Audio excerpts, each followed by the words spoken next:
अगर कुछ भी होता है तो उसके पीछे कुछ ना कुछ रीजन जरूर होता है, बिना रीजन के कुछ होता ही नहीं है। उसी तरीके से अगर आपको प्रीमेच्योर हेयर ग्रेइंग की प्रॉब्लम है तो उसके पीछे भी कुछ ना कुछ रीजन जरूर होगा। बहुत सारे रीजंस होते हैं, कुछ सॉलिड रीजन है जो मैं आप लोगों को बताने वाली हूँ। इन रीजंस में से कौन सा रीजन आपका है वो कमेंट सेक्शन में जरूर बताइएगा अगर आपको पता होगा तो। जो पहला रीजन होता है प्रीमेच्योर हेयर ग्रेइंग के पीछे, जो सबके साथ तो नहीं है लेकिन कुछ पर्टिकुलर लोगों के साथ जरूर होगा, और वो है जेनेटिक। देखिए, प्रीमेच्योर हेयर ग्रेइंग की प्रॉब्लम कई बार जेनेटिक होती है। कुछ लोगों को तो ये जेनेटिक होती है लेकिन बहुत कम लोगों को ये प्रॉब्लम जेनेटिक होती है। अब जो दूसरा रीजन है वो है लैक ऑफ न्यूट्रिएंट। देखिए, लैक ऑफ न्यूट्रिएंट की वजह से बहुत सारी प्रॉब्लम्स हो जाती हैं। इसमें से एक जो प्रॉब्लम होती है वो होती है प्रीमेच्योर हेयर ग्रेइंग की। अगर आप सही तरीके से खाना नहीं खा रहे हैं, अगर आप अपनी बॉडी को वो सारे न्यूट्रिएंट नहीं दे रहे हैं जो हेयर फॉलिकल को मेलानिन बनाने के लिए चाहिए होता है, तो डेफिनेटली आपके बाल समय से पहले सफेद हो जाएंगे। तो तीसरा रीजन होता है जो सबके साथ तो नहीं होता लेकिन कुछ लोगों के साथ डेफिनेटली होगा, वो होता है कोई लंबी बीमारी। अब जैसे देखिए, अगर आप बहुत लंबे समय से किसी भी बीमारी से ग्रसित हैं, बहुत दिनों तक आपकी कोई बीमारी चली है, तो उसकी वजह से भी आपके बाल समय से पहले सफेद हो जाते हैं। क्योंकि देखिए, हमारी जो बॉडी है वो अपने तरीके से फंक्शन करती है, हमारे अकॉर्डिंग फंक्शन नहीं करती है। जैसे अगर आप बीमार पड़े तो हमारी बॉडी को जहां पे ज्यादा फोकस करना होता है वो वहीं फोकस करती है। वो सबसे पहले न्यूट्रिएंट प्रोवाइड करना बंद करती है हमारे बालों को, हमारे हेयर फॉलिकल को न्यूट्रिएंट बंद कर देती है देना। क्योंकि हमारे बॉडी के हिसाब से हमारे बाल उतने जरूरी नहीं है, लेकिन हमारे हिसाब से तो हमारे बाल बहुत जरूरी है ना। लेकिन हमारी बॉडी तो अपने हिसाब से ही काम करती है, तो वो हमारे बालों को न्यूट्रिएंट देना बंद कर देती है। हमारे बाल झड़ना भी शुरू हो जाते हैं और समय से पहले सफेद भी हो जाते हैं। अब जो चौथा रीजन है वो आजकल तो बहुत ही कॉमन हो गया है, और वो है हार्मोनल इम्बैलेंस। अगर आपको हार्मोनल इम्बैलेंस की प्रॉब्लम है तो हेयर थिनिंग की भी समस्या हो सकती है, बाल समय से पहले सफेद भी हो सकते हैं। पांचवा रीजन है वो है बहुत सारे केमिकल वाली चीजों का यूज करना। जैसे बहुत सारी केमिकल वाली डाई का भी लोग यूज करते हैं, क्योंकि देखिए, नेचुरल डाई जल्दी बालों में से निकल जाती है और आपको बालों में लंबा लगा के रखना पड़ता है। लेकिन जो केमिकल वाली डाई होती है वो बस थोड़ी देर रखो अपने बालों में, अच्छा खासा कलर आ जाता है। तो बहुत सारे लोग क्या करते हैं कि केमिकल वाली डाई का इस्तेमाल करना शुरू कर देते हैं, जिसकी वजह से बाल बहुत ज्यादा सफेद हो जाते हैं। तो केमिकल वाली डाई का भी इस्तेमाल मत करिए, केमिकल वाले कलर्स का भी इस्तेमाल मत करिए अगर आप चाहते हैं कि आपके बाल लंबे घने मजबूत हो। तो आज की वीडियो में मैं आप लोगों के साथ एक ऐसा हेयर मास्क शेयर करने वाली हूँ जो आपके बालों को नेचुरली काला बनाने का काम करता है। ये कोई डाई नहीं है, तो इंस्टेंट रिजल्ट आपको नहीं मिलेगा, आपको लगातार इसे लगाना पड़ेगा, हफ्ते में एटलीस्ट 2 बार। और कम से कम जब आप अपने बालों को काला बनाने पे तुले हुए हैं, जो प्रीमेच्योर हेयर ग्रेइंग की प्रॉब्लम है उसको आप रिवर्स करना चाहते हैं, तो टाइम टेकिंग प्रोसेस होता है। ये सिर्फ 1 महीने 2 महीने में आपको रिजल्ट नहीं मिलने वाला है, हो सकता है कि 1-2 साल भी लग जाए। तो आप पेशेंस रखिएगा। अगर आप सच में अपने बालों को अच्छा बनाना चाहते हैं तो लगातार इन चीजों का यूज करते रहिए। एक बहुत ही अच्छी सी चीज शेयर करूंगी जिसे आपको कंज्यूम करना होगा। ये गर्मियों के दिन में आप खा सकते हैं। इसके अंदर बहुत सारे एसेंशियल न्यूट्रिएंट हैं, इतने सारे एसेंशियल न्यूट्रिएंट हैं कि मैं आपको क्या बताऊं। इसको कंज्यूम करना बहुत आसान है, बहुत टेस्टी है। इसको हॉस्टल में आप लेके जा सकते हैं, जहां भी आप हैं इसको खा सकते हैं, बहुत सारे फायदे मिलेंगे आपको। इसके अंदर protein, biotin, iron, zinc, selenium, जो भी एसेंशियल न्यूट्रिएंट हमारे हेयर फॉलिकल को मेलानिन बनाने के लिए चाहिए होता है, वो सारा इंग्रेडिएंट है। नमस्कार, मेरा नाम है गरिमा और स्वागत है आपका मेरे यूट्यूब चैनल पे। मैं इस तरीके की बहुत सारी हेयर केयर, स्किन केयर और हेल्दी डाइट से रिलेटेड वीडियो शेयर करती हूँ। देखिए, मैं सिर्फ एक्सटर्नल एप्लीकेशन की बात नहीं करती हूँ, मैं अपनी वीडियोज में हेल्दी डाइट भी शेयर करती हूँ। तो अगर आपको इस तरीके की रेमेडीज देखने में बहुत ज्यादा इंटरेस्ट है, या फिर इन जनरल आप अपने बालों को लंबा, घना, मजबूत, काला बना के रखना चाहते हैं, तो मेरे चैनल को सब्सक्राइब जरूर करिएगा, क्योंकि इस तरीके की बहुत सारी रेमेडीज मैं आप लोगों के साथ शेयर करती रहती हूँ। साथ ही साथ बेल आइकन को जरूर प्रेस करिएगा ताकि आपसे मेरी कोई भी वीडियो मिस ना हो जाए। अगर मेरी वीडियो आपको अच्छी लग जाए तो लाइक करिएगा, शेयर करिएगा जहां जहां शेयर कर सकते हैं। अब चलिए बिना किसी देरी के वीडियो शुरू कर लेते हैं। सबसे पहले एक्सटर्नल एप्लीकेशन की बात कर लेते हैं और सबसे पहले हेयर मास्क बनाने का तरीका देख लेते हैं। इस हेयर मास्क को बनाने के लिए आपको 2 तेज पत्ता यानी बे लीफ की जरूरत पड़ेगी। यह आपकी स्कैल्प में जो इचीनेस की प्रॉब्लम होता है उसको खत्म करता है। अगर बहुत ज्यादा इचीनेस की प्रॉब्लम होती है तो उससे हेयर लॉस भी स्टार्ट हो जाता है। साथ ही साथ ये क्या करता है कि हमारे हेयर फॉलिकल में होने वाले ऑक्सीडेटिव स्ट्रेस को खत्म करता है, जो कि प्रीमेच्योर हेयर ग्रेइंग का सबसे बड़ा रीजन होता है। अब देखिए, साथ ही साथ इसके अंदर बहुत सारा एंटीबैक्टीरियल, एंटी फंगल प्रॉपर्टी होता है, तो ये डैंड्रफ को भी खत्म करने का काम करता है। इसके अंदर हीलिंग प्रॉपर्टीज पाई जाती हैं। तो ये क्या करेगा कि आपकी स्कैल्प को बेसिकली बहुत ज़्यादा हेल्दी बना देगा। हेल्दी हेयर के लिए स्कैल्प का हेल्दी होना तो बहुत ही ज़रूरी होता है। अब यहाँ पे जो नेक्स्ट इंग्रेडिएंट है ये भी एक तरीके का स्पाइस है और ये है जायफल। आपको ज़्यादा जायफल की ज़रूरत नहीं पड़ेगी, सिर्फ 2-3 चुटकी जायफल मोर देन सफिशिएंट है। देखिए जायफल ना हमारे हेयर फॉलिकल के अंदर मेलानिन के प्रोडक्शन को इंक्रीज करता है, जिससे कि हमारे बाल नेचुरली काला होना शुरू हो जाते हैं। एंटीबैक्टीरियल, एंटी फंगल प्रॉपर्टी भी पाई जाती है इसके अंदर, जो कि हमारी स्कैल्प को हेल्दी बनाता है। डैंड्रफ और जूं की जो समस्या होती है उसको खत्म करने का काम करता है। साथ ही साथ हेयर फॉलिकल को स्टिमुलेट करता है। न्यू हेयर ग्रोथ के लिए हमारे बालों की जो जड़ें होती हैं उनको बहुत ज्यादा मजबूत बना देता है। अब यहाँ पे जो नेक्स्ट इंग्रेडिएंट है ये है 3-4 चम्मच के बराबर फेनुग्रीक सीड यानी मेथी। मेथी हमारे बालों के लिए बहुत ही कमाल की होती है। इसके अंदर बहुत सारे ऐसे गुण होते हैं जो हमारे बालों को लंबा घना मजबूत तो बनाते ही हैं, उसके साथ साथ ये प्रीमेच्योर हेयर ग्रेइंग को ट्रीट करने का भी काम करता है। इसके अंदर एक यूनिक तरीके का एंटीऑक्सीडेंट पाया जाता है जो हमारे हेयर फॉलिकल में मेलानिन के प्रोडक्शन को इंक्रीज करता है और हमारे बालों को काला बनाता है नेचुरल तरीके से। हेयर लॉस भी स्टॉप करता है, बालों में शाइन ऐड करता है, साथ ही साथ हमारे जो डैंड्रफ की समस्या होती है स्कैल्प में उसको भी खत्म करता है। अब यहाँ पे जो नेक्स्ट इंग्रेडिएंट है ये है तुलसी की पत्तियाँ। इसमें मैंने 2 तरीके की पत्तियों का इस्तेमाल किया है। थोड़ा सा मैंने तुलसी की पत्ती ली है और थोड़ा सा नीम की पत्ती ली है। तुलसी और नीम दोनों ही हमारे बालों के लिए बहुत अच्छे होते हैं।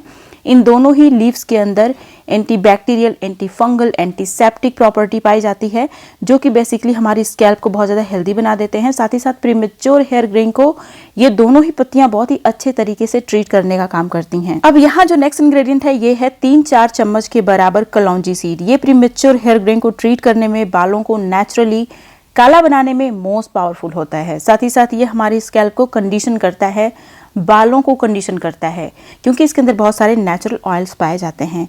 बालों को रिग्रो करने में बहुत पावरफुल है ये, क्योंकि इसके अंदर एंटीहिस्टामाइंस पाई जाती हैं जो कि इवन बाल्डनेस को भी क्योर करने का काम करता है। तो अगर आप इसका इस्तेमाल करेंगे तो आपके बाल काले तो होंगे ही, प्रीमेच्योर हेयर ग्रेइंग की प्रॉब्लम भी खत्म हो जाएगी, उसके साथ साथ बाल रिग्रो भी करेंगे। तो जो रेमेडी है ये वाली, ये आपकी बालों की बहुत सारी समस्याओं को खत्म करने का काम करती है। तो आपको क्या करना है कि इसमें थोड़ा सा आंवला का भी जरूर इस्तेमाल कर लेना है।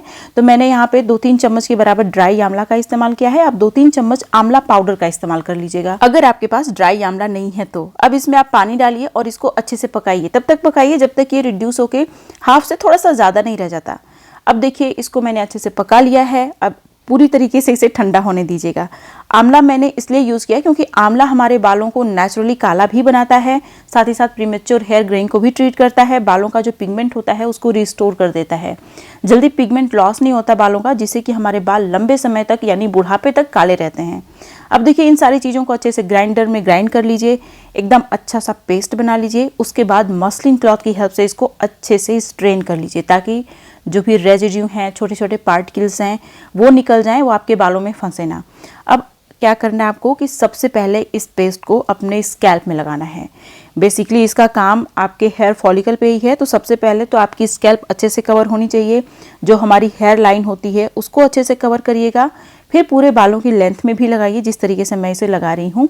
जैसे मेहंदी आप लगाते हैं उसी तरीके से इसे लगाइए। लगा के 2-3 घंटे छोड़िए, फिर नॉर्मल वाटर से आपको हेयर वॉश करना है, शैम्पू नहीं करना। अब मैं आप लोगों के साथ एक बहुत ही अच्छी सी, बहुत ही टेस्टी रेसिपी शेयर करने वाली हूँ, जिसे आपको कंज्यूम करना है। इसके लिए गैस पे आपको एक स्टेनलेस स्टील का बर्तन रखना है, या फिर आप आयरन का भी बर्तन रख सकते हैं। लोहे का बर्तन ज़्यादा अच्छा होगा।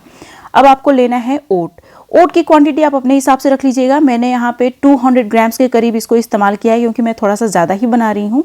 देखिए ओट के अंदर ना बहुत सारे एसेंशियल न्यूट्रिएंट्स पाए जाते हैं जो हमारे बालों को हेल्दी बनाने का काम करते हैं।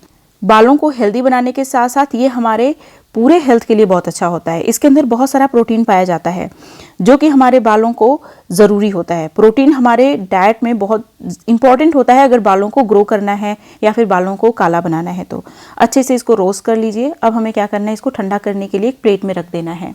अब फिर से आपको जो बर्तन है उसको गैस पे रखना है। अब यहाँ पे जो नेक्स्ट इंग्रेडिएंट है ये है तिल। जो वाइट वाली सेसमी सीड होती है उसका इस्तेमाल करना है।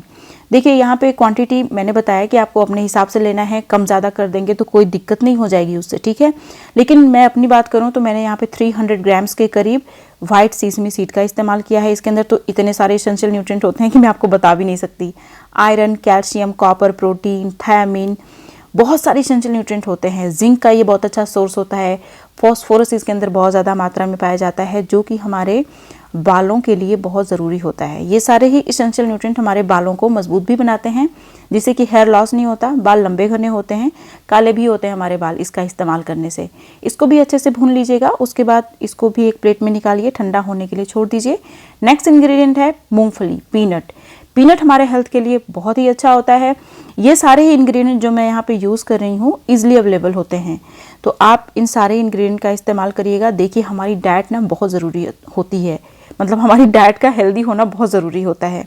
जब तक डाइट हेल्दी नहीं है, आप अपने बालों में कुछ भी लगा लीजिए, ज़्यादा फर्क नहीं पड़ेगा। पीनट की अगर मैं बात करूं तो इसके अंदर protein, biotin, iron, calcium, zinc, selenium भरपूर मात्रा में पाए जाते हैं, जो हमारे बालों को मजबूत भी बनाते हैं, काला भी बनाते हैं। इसको भी अच्छे से रोस्ट कर लीजिए, ठंडा होने के लिए छोड़ दीजिए। ओट हमने ठंडा कर लिया है, अब इसका हमें पाउडर बनाना है। तो इसको मैं अच्छे से ग्राइंडर में डालूंगी, एकदम अच्छे से ग्राइंड कर लूँगी। ग्राइंड करके ऐसा पाउडर बन जाएगा हमारा। तो इसको एक बड़े बर्तन में निकाल लूँगी। अब देखिए यहाँ पे हमारा जो मूंगफली है, इसको भी मैंने भून लिया था, अच्छे से ठंडा हो चुका है, एकदम क्रंची हो गया है। तो अब हमें क्या करना है कि इसको भी ग्राइंडर में डालना है, अच्छे से ग्राइंड करना है। इसके अंदर ना बहुत सारा नेचुरल ऑयल पाया जाता है। जब आप इसको ग्राइंडर में बहुत अच्छे से ग्राइंड करते हैं तो इसका ऑयल रिलीज हो जाता है। जैसे अभी आप देख सकते हैं ग्राइंडर में नीचे आपको भींगा भींगा सा लग रहा होगा, तो इसमें पानी थोड़ी है, इसमें ये जो ऑयल है ना, यही निकल गया है थोड़ा सा। तो जब आप इस तरीके से इसको अच्छे से ग्राइंड कर लेते हैं तो क्या होता है ना कि आपको ज़्यादा इसमें घी भी डालने की भी ज़रूरत नहीं पड़ती है।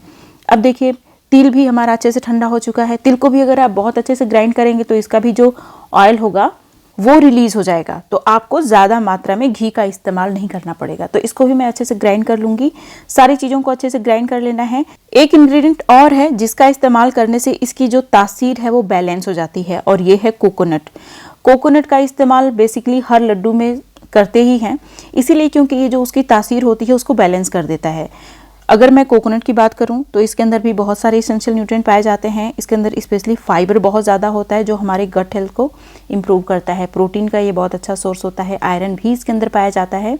अब देखिए यहाँ पे 2-3 चम्मच के बराबर कार्डमम पाउडर मैंने ऐड कर दिया है। तो कार्डमम लीजिए, जो छोटी वाली इलायची होती है, उसको अच्छे से ग्राइंड करिए। इस तरीके से इसका पाउडर बन जाएगा। छिलके के साथ इसको ग्राइंड करिएगा, इसका छिलका रिमूव मत करिएगा। बहुत सारे लोग क्या करते हैं, इसका छिलका रिमूव करके जो उसके अंदर ब्लैक ब्लैक सीड होती है उसको सिर्फ ग्राइंड करते हैं। तो ऐसा करने की जरूरत नहीं है। उसका जो छिलका होता है ये भी हमारे हेल्थ के लिए बहुत अच्छा होता है। कार्डमम में भी बहुत सारे एसेंशियल न्यूट्रिएंट पाए जाते हैं, उसके छिलके में भी। इसीलिए छिलके के साथ ग्राइंडर में ग्राइंड करके इसका पाउडर बनाइए, मिक्स करिए सारी चीज़ों को एक साथ। अब हमें इसका लड्डू बनाना है। लड्डू बनाने के लिए आपको क्या करना है कि एक पैन रखना है गैस पे, इसमें घी डालिए। थोड़ा सा ज़्यादा आप अपने हिसाब से करिएगा। मैं अपने हिसाब से, मैं घी खाती हूँ तो मैं थोड़ा सा ज़्यादा ही इस्तेमाल कर रही हूँ, लेकिन अगर आपको घी नहीं खाना, बहुत कम खाना है तो कम इस्तेमाल करिएगा, कोई प्रॉब्लम नहीं है। मैं यहाँ पे चीज़ों को अपने हिसाब से यूज़ कर रही हूँ। कम ज़्यादा क्वांटिटी आप कर सकते हैं, ठीक है, उसमें कोई दिक्कत नहीं होगी। यहाँ पे ऐसा नहीं है कि थोड़ा मोड़ा रेशियो गड़बड़ होगा तो कुछ दिक्कत हो जाएगी, ऐसा कुछ नहीं होगा। तो क्वांटिटी आप अपने हिसाब से रख सकते हैं।